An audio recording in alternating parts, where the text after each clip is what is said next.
Next topic வந்து differentiation, டிடிஃபரன்சியேஷன் and ரீடிஃபரன்சியேஷன். சரியா? டிஃபரன்சியேஷன்னா நமக்கு தெரிஞ்ச விஷயம் தான்.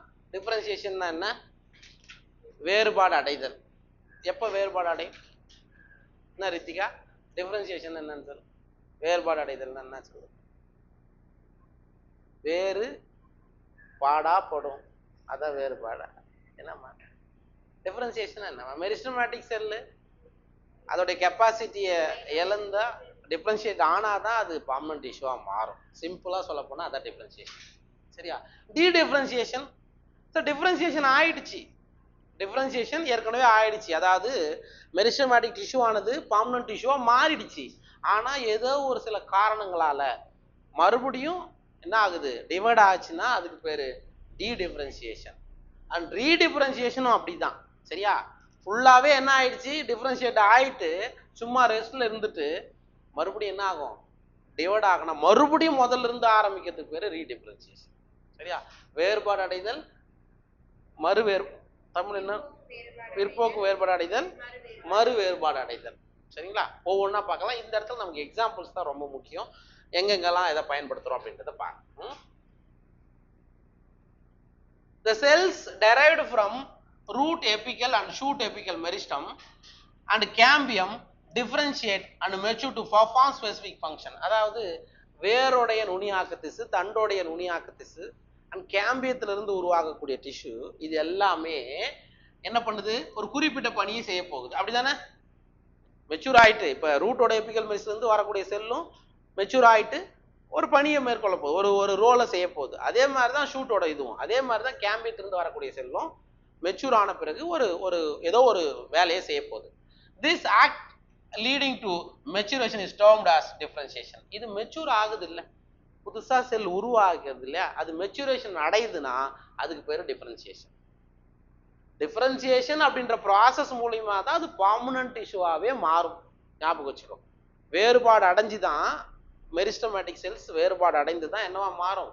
நிலைத்த திசை பர்மனன்ட்டா மாறும். ஸோ அதுக்கு பேரு டிஃபரன்சியேஷன். அப்போ டிஃபரன்சியேஷன்னா apical meristem and root apical meristem, shoot apical meristem, கேம்பியம்லாம் டிஃபரன்ஷியேட் ஆயிட்டு மெச்சூரா மாறதுக்கு பேரு டிஃபரன்சியேஷன். புரியுதா?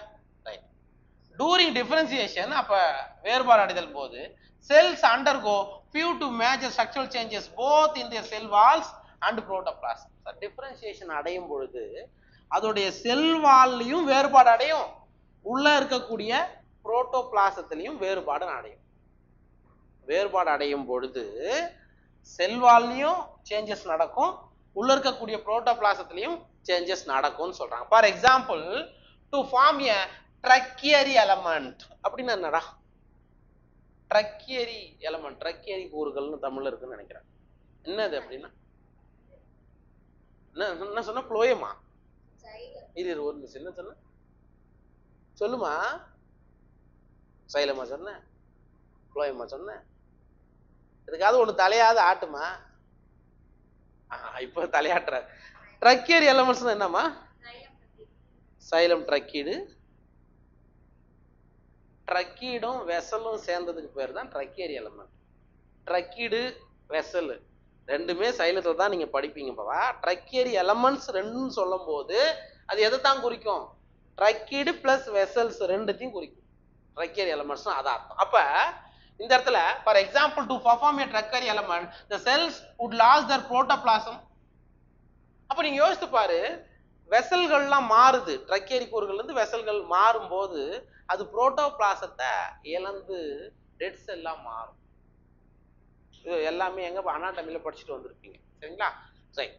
They also develop a very strong elastic lignocellulosic secondary cell walls to carry water to long distances even under extreme tension. சரியா? இந்த ட்ரக்கியரி elements உடைய வால் இருக்குல்ல, செல் வால், அது புரோட்டோபிளாசத்தை பெருசாக ஆக அது புரோட்டோபிளாசத்தை இழந்துரும். அதோட செல் வாலும் அதுல என்னென்னலாம் இருக்குது? லிக்னோசெல்லுலோசிக் செகண்டரி செல் வால்ஸ், லிக்னின், செல்லுலோஸ், இது எல்லாமே அதோடைய செல் வால்ல இருந்து ட்ரக்கியரி எலமெண்ட்ஸ் நீங்க ஜிம்னோஸ்பம் ஆஞ்சியோஸ்பம்ல வரும்போது, அதுவும் ஆஞ்சியோஸ்பம்ல வரும்போது மிக உயரமான இடத்துக்கு தண்ணியை கடத்துறதுக்கு மெயின் ட்ரக்கீடும் வெசல் தான். சரி, அதுலயும் ஆஞ்சியோஸ்பம்னா வெசல் தான். அப்ப இது டிஃபரன்சியேஷன் ஆனதாக தான் வேறுபாடு அடையிறதால தான் உங்களுக்கு அதோடைய செல்வால்லாம் ரொம்ப திக்கா இருக்குது அப்படின்றாங்க. புரியுதா? ஒன்னும் இல்லடா ராஜா, டிஃபரன்சியேஷனுக்கு எக்ஸாம்பிள் ட்ரக்கியரியல்ல மட்டும் ஞாபகம் வச்சுக்கோ, வேற ஒன்னும் பெருசாலாம் போட்டுக்காம இது பண்ணிக்காத. டிஃபரன்சியேஷன் வேறுபாடு அடைதலுக்கு எடுத்துக்காட்டு ட்ரக்கியரி கூறுகள். சரிங்களா? அது எப்போ புரோட்டோபிளாஸ்தை இழக்கணும், மெச்சூர் ஆனா புரோட்டோபிளாஸ்தை இழக்கும். அது எதுக்காக? பெரிய ஒரு டியூப் மாதிரி தண்ணியை கீழே இருந்து மேலே கடத்துறதுக்கு தான் அது யூஸ் ஆகும். எங்கன்னா ஆஞ்சியோஸ்பர்ம். ஓகேவா? Try to correlate the various anatomical features you encounter in plants to the functions they perform. நீங்க என்ன பண்றாங்க, ஏற்கனவே படிச்சிருக்கீங்க இல்லையா, அனாட்டமிக்கல் ஃபீச்சர்ஸ்லாம் என்னென்ன மாதிரியான அமைப்புகள்லாம் இருக்குது, அதெல்லாம் கொஞ்சம் நீங்க ரீகலெக்ட் பண்ணுங்க அப்படின்னு சொல்றாங்க. இப்போ நீங்க என்ன பண்ணிருக்கணும், சைலத்துல 4 வகை இருக்குது, அதுல எது லிவிங்கு எது நான் லிவிங்கு? சைலம், பாரன்கைமா, நான் லிவிங். சரி, ஓகே, புரியுதாப்பா? அதெல்லாம் நீங்க ரீகலெக்ட் பண்ணிக்கோங்கன்னு சொல்றாங்க. அப்ப எப்ப அது புரோட்டோபிளாஸ்தை இழந்தா தான் அது டெட் செல்லா மாறும். ரைட்டா? அதுக்கு முன்னாடி இது ட்ரக்கீடுலாம் பார்த்தோன்னா ஒரு நார் மாதிரியான அமைப்புன்னு ஞாபகம் வச்சுக்கோ. ஸ்ட்ரென்த் கொடுக்குறது தான் அதோட வேலையா இருக்கும். ஓகே, அப்ப அது எப்படி உருவாகுதுன்னா டிஃபரன்ஷியேட் ஆயிட்டு தான் உருவாகுதுன்னு சொல்றாங்க. ஓகேவா? டிஃபரன்சியேஷன் ட்ரக்கேரி எலமெண்ட்ஸ் ஞாபகம் வச்சுக்கோ. ரைட். ரெண்டாவது, plant show another interesting phenomenon. தாவரங்கள் வேறு ஒரு இன்ட்ரெஸ்டான ஒரு phenomenon, ஒரு செயல்முறையை கொண்டிருக்கிறது. The living differentiated cells. Sir வேறுபாடு அடைஞ்சிருச்சு, செல் வந்து டிஃபரன்ஷியேட் ஆயிடுச்சு ஏற்கனவே. That by now have lost the capacity to divide. Sir differentiate ஆயிடுச்சுன்னா அந்த செல் என்ன பண்ணாது, டிவைட் ஆகாது. வேறுபாடு அடைந்த செல் மீண்டும் டிவைட் ஆகாது. ஏன்னா டிஃபரன்ஷியேட் ஆயிடுதுனாவே அது கெப்பாசிட்டி இழக்குதுன்னு தான் அர்த்தம். ஓகேவா? Can regain the capacity of division under certain condition. ஆனா ஒரு குறிப்பிட்ட சமயங்கள்ல டிஃபரன்ஷியேட் ஆன செல்லும் மறுபடியும் என்ன ஆக போகுது, டிவைட் ஆச்சுன்னா அதுக்கு பேர் என்ன சொல்றாங்க, டி டிஃபரன்சியேஷன். பிற்போக்கு வேறுபாடு அடைதலாமா தமிழ்ல? மறுபடியும் என்ன பண்ணுது, டிஃபரன்ஷியேட் ஆனது கெப்பாசிட்டி இழந்துருச்சு, ஆனா ஒரு குறிப்பிட்ட காரணத்துக்காக மறுபடியும் என்ன ஆகுது, டிவைட் ஆகுது. இப்போ டூரிங் செகண்டரி growth நடக்கும்போது, இப்போ வேர்லாம் நான் என்ன சொல்றேன், ஸ்பெசிஃபிக்கா எப்போ செகண்டரி growth நடக்க போகுதோ அப்பதான் கேம்பியம் ஃபார்மேஷன் நடக்குமேன்னு சொன்னேன். சரியா? அந்த மாதிரி டிஃபரன்ஷியேட்டட் ஆன ஒரு செல்லுல திடீர்னு அதுக்கு தேவைப்படுது, அந்த இடத்துல நடக்குதா, அதுக்கு பேரு டி டிஃபரன்சியேஷன், பிற்போக்கு வேறுபாடு அடைதல்னு சொல்றோம். அதுக்கு எடுத்துக்காட்டு formation of meristems, that is interfascicular cambium and car cambium from fully differentiated parenchyma cells. அதாவது அப்படின்னா என்ன, இன்டர்ஃபேசிகுலார் கேம்பியம் கேள்விப்பட்டுக்கிறியா? எஸ், கேள்விப்பட்டே இல்லையா? முதல்ல ஒரு பிளான்ட்ல இந்த மாதிரி இருக்கும், வாஸ்குலர் பண்டல் இப்படிதான் இருக்கும். சரியா? இதுல இங்க கேம்பியம் வருமா?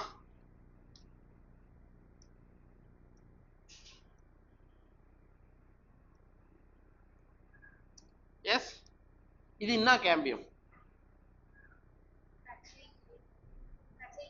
கற்றை கேம்பியம், பேசிகுலார் கேம்பியம். புரியுதுங்களாமா? என்ன தேவிகா சொல்லு, கேம்பியம் என்னத்துக்கு யூஸ் ஆகுது? இந்த கேம்பியம் இதுக்குதான் நான் கம்முன்னு இருக்கு சொன்னேன், பாத்தியா? அதான் மைண்ட் வாய்ஸ். சொல்லுமா, இந்த கேம்பியம் என்னத்துக்கு? ஹலோ ரித்திகா சொல்லு. இப்ப சைலம் இங்க இருக்குது, இங்க ஃப்ளோயம் இருக்குது, ரெண்டுத்துக்கும் நடுவில் கேம்பியம் இருக்குது அப்படின்னா அது என்ன வாஸ்குலர் பண்டல்?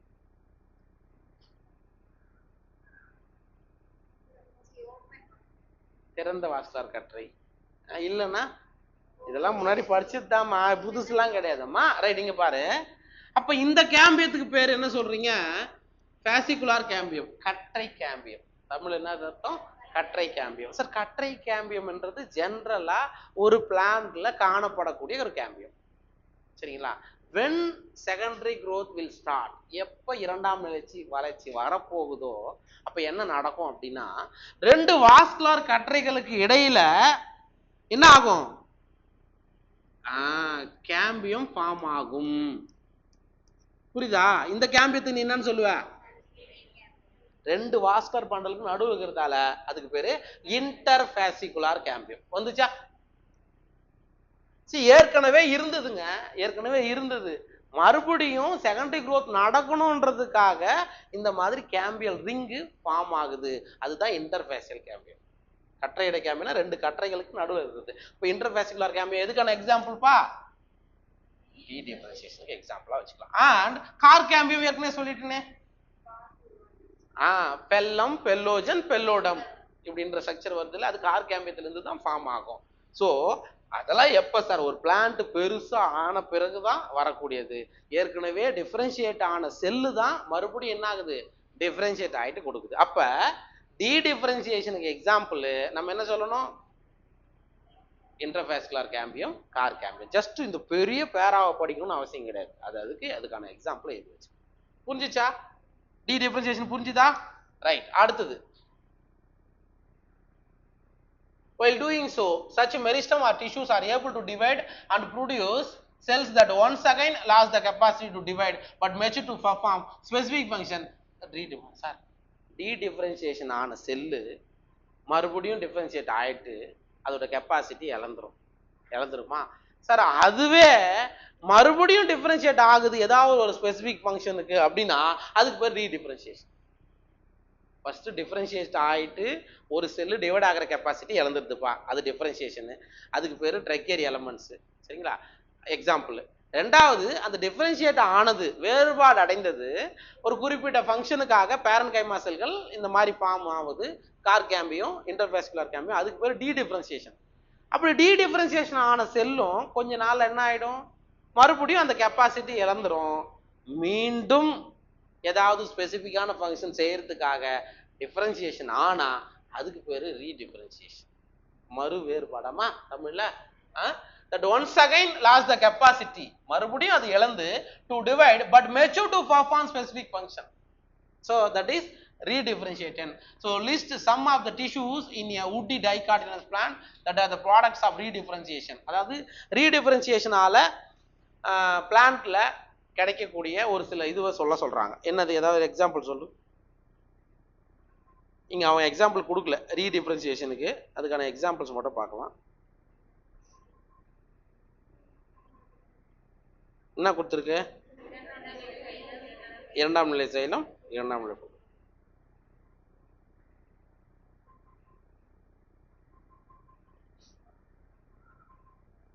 ஆமா, secondary xylem, secondary phloem, secondary cortex, இது எல்லாமே எதுக்கான எக்ஸாம்பிள்னா ரீடிஃபரன்ஷியேஷனுக்கு எக்ஸாம்பிள். சரிங்களா? அது வேணும்னா நோட் பண்ணிக்கங்க.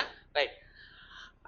அதுக்கு அடுத்தது, what would you call the parenchyma cells that are made to divide under controlled rapid condition during plant tissue culture? தாவர திசு வளர்ப்பு முறையில நீங்க என்ன பண்றீங்க, ஒரு பேரன்கைமா செல் எடுத்து கண்ட்ரோல்டு கண்டிஷன், லேபரட்டரி கண்டிஷன்ல வளர்க்குறீங்க.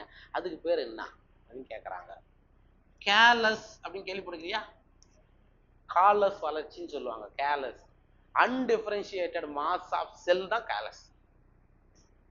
தாவரத்துல ஏதாவது ஒரு லீஃபோடைய செல்லையோ, ரூட்டோட செல்லையோ, ஸ்டெம்மோட செல்லையோ ஏதாவது ஒரு செல் எடுத்து வச்சேன்னா அது என்ன ஆகும், கேலஸா மாறும். அந்த கேலஸுக்கு நீங்க ஃபைட்டோ ஹார்மோன்ஸை போடும்போது, ஆக்சினும் சைட்டோகைனும் கலந்து போடும்போது ரூட்டும் ஸ்டெம்மும் ஃபார்ம் ஆயிட்டு டிஷ்யூ கல்ச்சர் முறையில் ஒரு முழு தாவரத்தையும் உங்களால உருவாக்க முடியும். அங்க உருவாகிறதுக்கு பேர் தான் கேலஸ். புரியுதா உங்களுக்கு? கேலஸ்னா என்ன ஞாபகம் வச்சுக்கோ, மறந்துடாத. Right. Recall in section 13.1 we have mentioned that the growth in plants is open, that is it can be indeterminate or determinate. நம்ம இதுக்கு முன்னாடியே படிச்சோம்டா, என்னன்னு, தாவரோட வளர்ச்சி என்பது திறந்தது, அது மட்டும் வளர்ந்துகிட்டே இருக்கும், அதை நீங்க என்ன பண்ண முடியாது, கணிக்க முடியாது அப்படின்னு படிச்சிருக்கோம். அதை ரீகால் பண்ணுங்கன்னு சொல்றாங்க. Now we may say that even differentiation in plants is open. நம்ம இங்க என்ன சொல்லலாம்னா, டிஃபரன்ஷியேஷன் ஆயிருக்கு இல்லையா, வேறுபாடு அடைஞ்சதுக்கு இல்லையா, அது கூட ஓப்பன் சொல்லலாம். ஏன்? பர்டிகுலர் கண்டிஷனுக்காக, தேவைக்காக மறுபடியும் என்ன ஆகும், டிவைட் ஆகலாம். Because cells tissues arising out of the same meristem of different structures at maturity. Maturity போது வெவ்வேறு வகையான ஸ்ட்ரக்சர்ஸை அதுல இருந்து அது உருவாக்கும். அப்ப டிஃபரன்சியேஷனும் நீங்க என்னன்னு சொல்லலாம், ஓப்பன்னு சொல்லலாம், திறந்ததுன்னு சொல்லலாம். The final structure at maturity of a cell tissue is also determined by the location of the cell within. அப்ப எந்த இடத்துல எந்த செல் இருக்குதோ அதோடைய ஃபைனல் ஸ்ட்ரக்சர் எப்படி வரும்ன்றது அதை பொறுத்து தான். சரியா? லீஃப்ல இருக்குன்னா அதோடைய ஃபைனல் ஸ்ட்ரக்சர் எப்படி வரும், இப்படிதான் வரும். ஃப்ளவர்ல இருக்குன்னா அதோட ஃபைனல் ஸ்ட்ரக்சர் எப்படி இருக்கும், அது எந்த இடத்துல லொகேஷன்ல இருக்குதோ அதை பொறுத்து தான் அது அமையும்னு சொல்றாங்க. சரிங்களா? For example, cells positioned away from the root apical meristem differentiate as root cap cells. For example நீங்க என்ன சொல்றாங்க அப்படின்னா, இது ரூட்ல இங்கதான் யார் இருக்கா? மெரிஸ்டமேட்டிக் டிஷ்யூ இருக்கு. சரியா? வேர் நுனி ஆக்கு திசு இங்கதான் இருக்குடா ராஜா. சார் இந்த நுனிக்கு பகுதிக்கு கொஞ்சம் ஜஸ்ட் அப்பால உங்களுக்கு இந்த மாதிரி ஒரு ஸ்ட்ரக்சர் ஃபார்ம் ஆகுது. இதை நாம என்ன சொல்றோம்னா ரூட் கேப்னு சொல்றோம். என்னது? வேர் மூடி. எதுக்கு யூஸ் ஆகுது ரூட் கேப்? ரித்திகா சொல்லுமா. இந்த உள்ளகரா மெரிஸ்டமேட்டிக் டிஷ்யூ பாதுகாக்குது. சரியா? ரூட்டு மண்ணுக்குள்ள போகும்போது அதோட டிப்பு டேமேஜ் ஆகாம பாக்குறதா யாரோட வேலை? Root cap. அதாங்க சொல்றாங்க. சரிங்களா? For example cells positioned away from the root apical meristem differentiate as root cap cell. அப்ப இந்த இதுக்கு அப்புறம் இருக்கக்கூடிய செல்லு வேறுபாடு அடைந்துதான் என்னவா மாறுதான்? ரூட் கேப்பாவே மாறுது. வேர் மூடியாக எப்படி மாறும்னா டிஃபரன்ஷியேட் அடைஞ்சுதான் மாறுதுன்னு சொல்றாங்க. while those pushed to the periphery mature as epidermis. Sir எதெல்லாம் கொஞ்சம் புஷ் பண்ணுதோ அது என்னவா மெச்சூர் ஆயிட்டு என்னவா மாறுது?